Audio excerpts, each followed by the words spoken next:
Yo, ladies and gentlemen, it's your boy Chris Amilo. Recently, DJ Switch released a full details of what actually happened at Lekki Toll Gate. And she said a lot of things, but I want you guys to listen and watch the video to know exactly what she said. And again, recently also, people were like sending me message asking me why is it that in Dubai they don't see any form of protest, they don't see the concerns of Nigerians in Dubai, they don't see the concerns of Nigerians in UAE. Why are we not protesting? It is not that we don't want to protest, it's not like that we don't want to support the movement. We are actually supporting. We are actually supporting online. That is what we can do. Because in UAE, protest of any kind is not permitted. The person that tried it at Nigerian embassy was arrested immediately. So UAE does not permit any type of protest, any form of protest, whether peaceful or non-peaceful. It is not allowed. Protest is not permitted in UAE. So that is why it seems like every Nigerian here seems to be at their home, but they are still online agitating for the same movement that we are all agitating for. So that is it, and I want you guys to watch the full details of what actually DJ Fish said, you know, what she said, and I want you guys to know exactly what happened at Lekki Toll Gate, because it seems like she said something like somebody called her boss to say that they want to pick her up for her to explain why she said that somebody died and nobody died, something like that. But I want you guys to go through the video and watch and listen to exactly what she said. Listen to the full details of what she said, and you will know exactly what happened in Lekki Toll Gate. She's the only celebrity there. I'm still wondering why she's the only celebrity there, but watch the video and know what you think about it. Good morning. I just want to thank everybody for the support, for the well wishes, and thank you for your prayers. Thank you for joining us in the struggle at the toll gate, for sounding the alarm, and for alerting the public. I thank you for witnessing what happened at the toll gate. Most importantly, my brothers and sisters at the toll gate, I've never met a finer set of people in my life.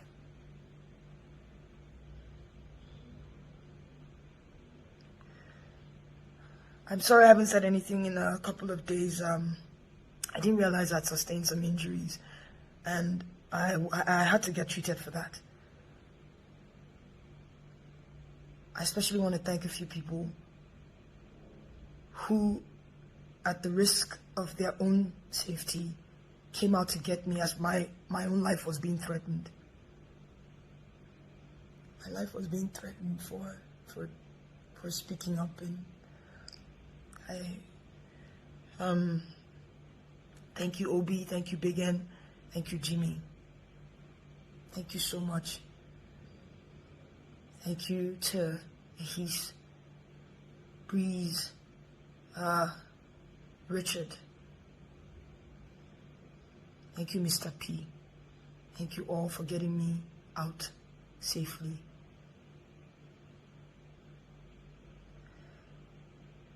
I don't want to talk too much. I just want to clear a few things that I've been seeing online.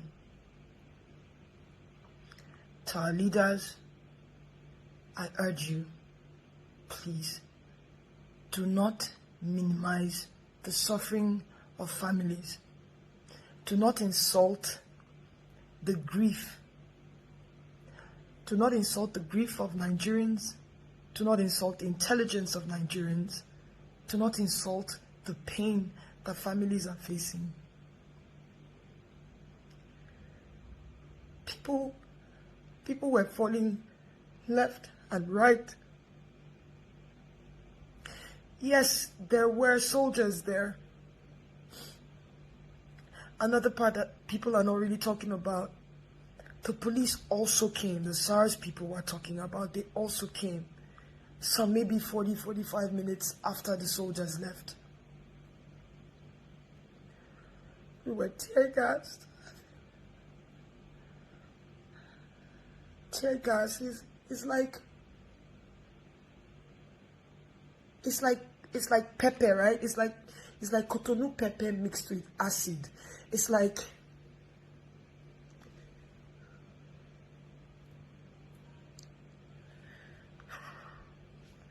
we were running. This our, what they call it, our coconut hair generation. We would run, we would come back, we would run, and the only thing we fought with was our flags. We would sit on the floor and raise our hands up, waving our flags and singing the national anthem. That's all we had.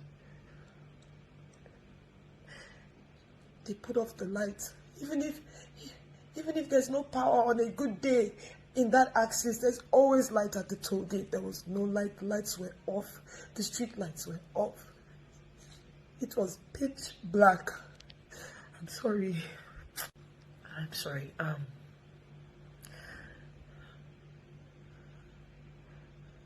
A boy jumped on me and was shouting, "Cover her, cover her." I didn't even understand why he did that. They shot that boy on my back.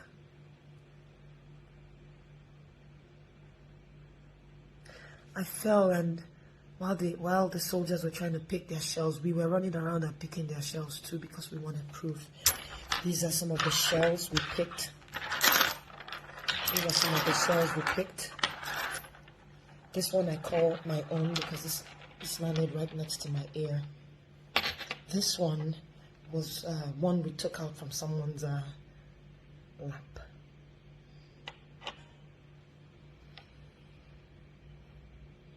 The military, they were there on Nigerian soil, killing Nigerian citizens. The police and their SARS-like people came doing the same thing, aiming and shooting. Aiming, not, they were pointing the gun at us and shooting live bullets. Who takes live bullets to protest? Who does that? So to our leaders, please, I urge you to please not insult the intelligence of Nigerians and the families. Something I think about now in hindsight, just I wish we hadn't done it, but we carried dead bodies and dropped at the feet of the soldiers so that they could see what they did to us. When I asked the unit commander or something, "Why are you killing us?" I wish we didn't do that. I wish we kept the bodies, because they ended up throwing the bodies in their van. This was up until the next day, the next morning. Anyway, I wanna thank Mr. Ola, who is the manager of Vodek Hospital. Vodek just now. Thank you for, I'm sorry we put you in harm's way, but thank you for letting us into your facility and treating our brave Nigerians. Thank you to Life Point Church for giving us refuge.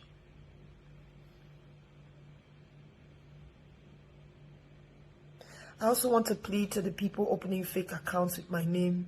Please, it's already hard as it is. People risk their lives to get me out of my place, the place I call my home.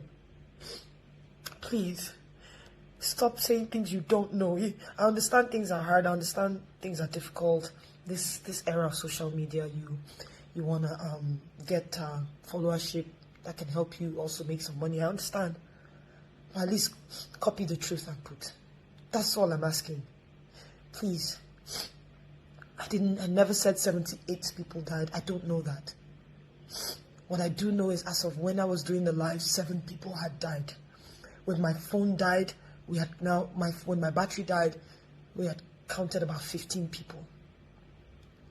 I don't know if it was more than that. We had a lot of people that had stray bullet wounds, gunshot wounds, and all that. 78 people, I don't know where you got that information from.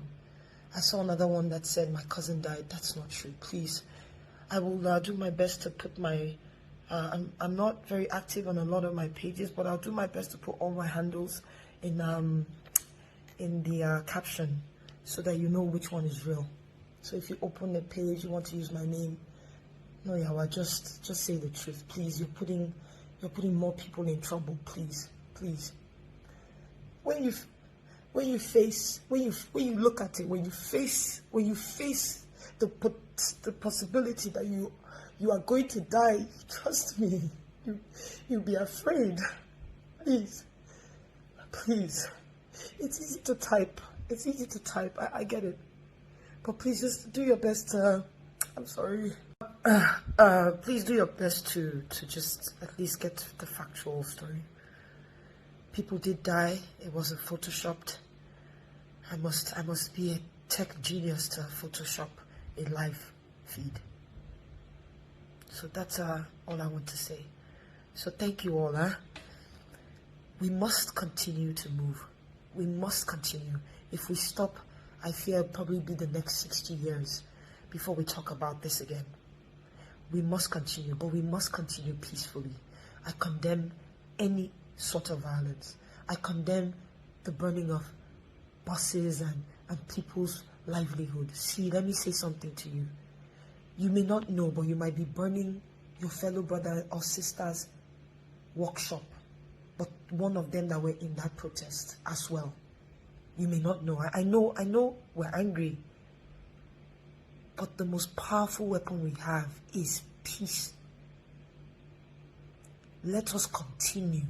I can't wait to come back, because I'm definitely going to continue and be back on the streets peacefully. We need accountability. That is at the heart of this matter. Accountability. People have to be brought to book.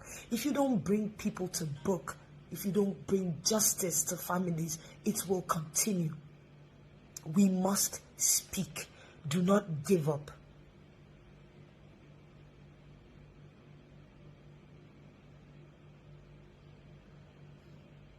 Don't give up.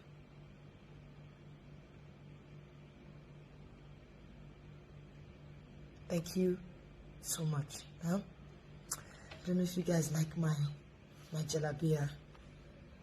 DJ Obi gave me this beautiful jalabia. It's actually very soft. Like it's really good. Thank you, Obi, for this. I love it. I love jalabia actually. So thank you for giving this to me. It was his dad's, and so it means a lot. It meant a lot to him, and it means a lot to me. Yeah. Thank you. Hey yo, ladies and gentlemen, it's your boy Chris Amila, and welcome to the brand new episode of Life in Dubai, United Arab Emirates. So if you haven't subscribed, click the subscription button and notify yourself, because we are going to bring you everything you need to know concerning everything that's happening in Dubai, everything concerning your job and your contract. So if you haven't subscribed, click the subscription button, notify yourself, and let's go.